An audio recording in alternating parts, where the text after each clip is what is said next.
اور جو آپ کے ساتھ بغض اور عداوت رکھتے ہیں، جیسے یہود اور نصارہ اور منافقین اور مشرکین ہیں، یہ آپ کے ساتھ جو عداوت رکھتے ہیں میرے محبوب،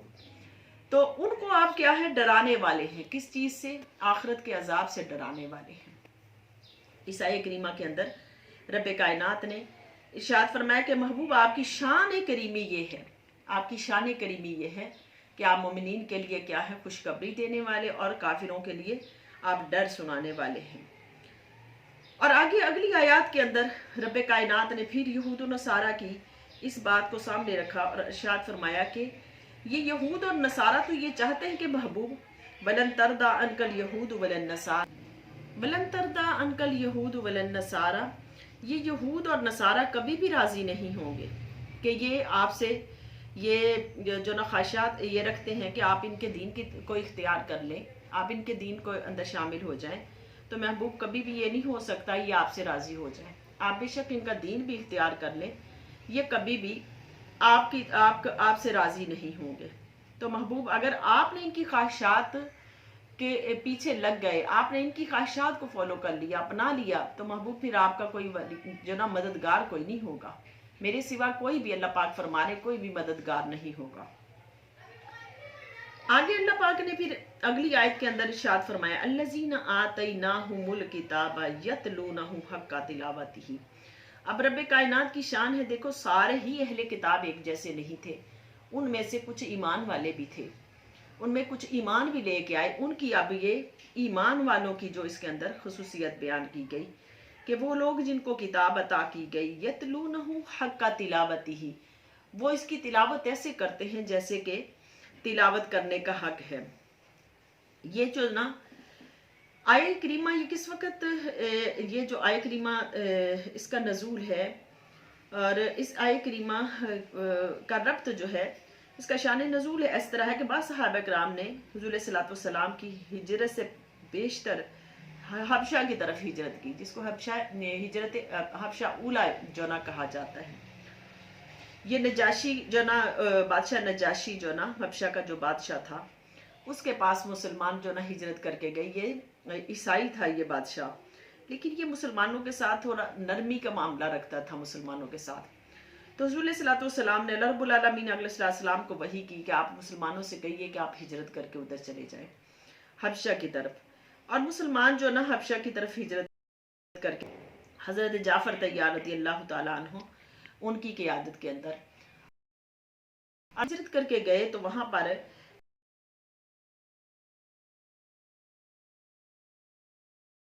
یہ جو آن سنا تو اس کی آنکھوں سے آنسو جاری ہو گئے، آنسو جاری ہو گئے۔ قرآن مجید میں اس کا ذکر ہے، دیکھیں گے آپ قرآن مجید کے اندر، اللہ پاک نے قرآن مجید کے اندر ارشاد فرمایا 7ویں پارے میں کہ محبوب آپ دیکھیں گے جب یہ قرآن سنتے تو ان کی آنکھوں سے آنسو جاری ہو جاتے ہیں۔ تو یہ آیتیں جو نا 7ویں پارے کی شروعات کے اندر یہ نجاشی کے لیے جو نا نجاشی کی خصوصیت کے لیے اتری کہ اس کی آنکھوں سے آنسو جاری ہو گئے اور وہ ایمان لے کے آیا۔ اب یہ جو حبشہ کی طرف ہجرت کر کے مسلمان گئے تھے، ان کا زیادہ دیر وہاں پر جو نا دل نہیں لگا حضور صلی اللہ علیہ وسلم کے بغیر، اور یہ حضور صلی اللہ علیہ وسلم کے کو نا فراق ان کو جو گوارا نہیں تھا، حضور صلی اللہ علیہ وسلم کی معیت میں رہنا چاہتے تھے، صحبت میں، اور یہ حضور صلی اللہ علیہ وسلم کے بغیر نہیں رہ سکے تو واپس آ گئے۔ جب واپس آئے تو انہوں نے ان کے ساتھ کچھ پھر اہل کتاب بھی آئے، اہل کتاب بھی کچھ آئے ان کے ساتھ۔ ان میں 32 اہل حبشہ کے اہل کتاب تھے، 32 لوگ، اور 8 شامی راہب تھے۔ ان میں کہا جاتا ہے کہ یہ نا بحیرہ راہب بھی اس کے اندر شامل تھا۔ یہ تفسیر جو نا تفسیر خزائن العرفان سے جو نا یہ لی گئی کہ یہ 40 لوگ جو نا یہ آئے ان کے ساتھ حضور صلی اللہ علیہ وسلم کی ملاقات کے۔ تو جب مسلمانوں کا وفد گیا تو انہوں نے اس کی جو نا ان کے سامنے جا کے سورہ مریم کی آیات تلاوت کی، تو جو نجاشی کی آنکھوں سے آنسو جاری ہو گئے، وہ رونے لگے اور وہ ایمان لے کے آیا۔ جب یہ 40 لوگوں کا وفد حضور کی بارگاہ میں آیا تو علیہ السلام نے سورہ یاسین شریف کی تلاوت کی، تو یہ لوگ ایمان لے کے آئے۔ یہ ایمان لے کے آئے، تو ان کی جو نا خصوصیت کو یہاں پر جو نا رب کائنات نے بیان فرمایا کہ سارے ہی ان میں سے ہٹ درمی کے اوپر نہیں ہیں، بلکہ کچھ ایمان والے بھی ہیں اور کچھ میرے محبوب سے اور میرے سے محبت بھی کرنے والے ہیں۔ تو اللہ پاک نے اس آیت کریمہ کے اندر ارشاد فرمایا کہ الذین آتیناہم الکتاب،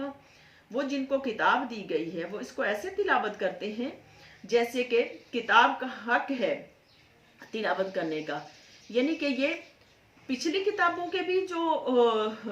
اس کو ماننے والے تھے، اور اب اس کتاب کے بھی، تو قرآن کے بھی یہ نہ ماننے والے ہوئے، اور یہ قرآن کو پڑھ کے اس کو سن کے جو رسول صلی اللہ علیہ وسلم کی زبان مبارک سے سنا قرآن اور پھر حضور صلی اللہ علیہ وسلم پر ایمان لے کے آئے۔ تو اس آیت کریمہ کے اندر اس کی جو نا وضاحت کی گئی، اور آگے فرمایا وَمَن يَكْفُرْ بِهِ فَأُولَٰئِكَ هُمُ الْخَاسِرُونَ، اور جو اس کا انکار کرے یہی لوگ جو نا خسارہ پانے والے ہیں۔ اب اس کے اندر ہے کہ قرآن کی تلاوت کا حق کیا ہے۔ قرآن مجید کی تلاوت کرتے ہوئے اس کے معنی پر غور و فکر کرنا، یہ قرآن مجید کا حق ہے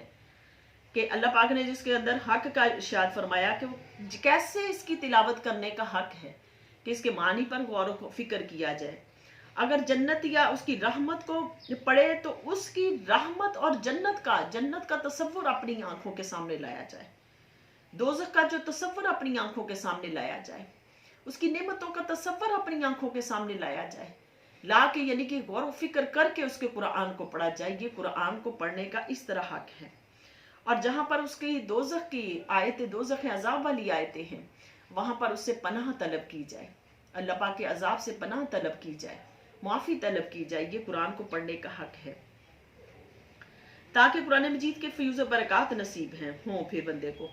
اور قرآن مجید کی تلاوت اس طرح کی جائے کہ اس کے تقاضوں کو مد نظر رکھا جائے، اس کے ادب کے، اس کے جو نا اس کے غور و فکر کرنے کے، ان سارے تقاضوں کو مد نظر رکھا جائے، اور پھر قرآن مجید کو خشوع خضوع سے پڑھیں، خشوع خضوع سے پڑھیں، یعنی کہ جو بندہ تلاوت کر رہا ہو اس کو اس بات کی سمجھ ہو کہ میں کیا پڑھ رہا ہوں، کیا پڑھ رہا ہوں، اس کی طبیعت کے اوپر یہ چیزیں وارد بھی ہوں کہ میں کیا پڑھ رہا ہوں، جنت نعمتوں والی آیات پڑھ رہا ہوں، انعامات والی آیات پڑھ رہا ہوں، کہ میں جو غضب والی آیات پڑھ رہا ہوں، کیا پڑھ رہا ہوں، اور اس کو اس بات کی سمجھ بھی ہو، اور وہ سمجھ کے پڑھے، اور ایسے پڑھے کہ اس کے رونگٹے کھڑے ہو سنے، عذاب کی آیتیں سنے تو اس کے رونگٹے کھڑے ہو جائیں، ایسی قرآن مجید کو سمجھ کر پڑھا جائے، محکم آیات پر عمل کرے، متشابہات پر ایمان لائے، اور ان کے معنی اور مراد اللہ تعالیٰ کی طرف جو نا جو ملفوظ ہیں، یہ ان کا جو متشابہات ہیں ان کے پیچھے ان کی کھوج کرید میں نہ پڑا جائے، کیونکہ اس کا علم تو ہمیں نہیں ہے، وہ علم اہل اللہ کو ہے، اور کچھ اللہ اور اس کے رسول کے بعد اہل اللہ کو اس کا علم ہے، اس کے اوپر جو نا زیادہ کھوج کرید نہ کی جائے۔ جیسے جو نا حروف مقطعات ہے، اب ان کے معنی جو معانی اور مفاہیم ہر بندے کو تو اس کا علم نہیں ہے، تو اس کے اندر زیادہ کھوج کریج نہ کی جائے، اس کو چھوڑ دیا جائے اسی طرح،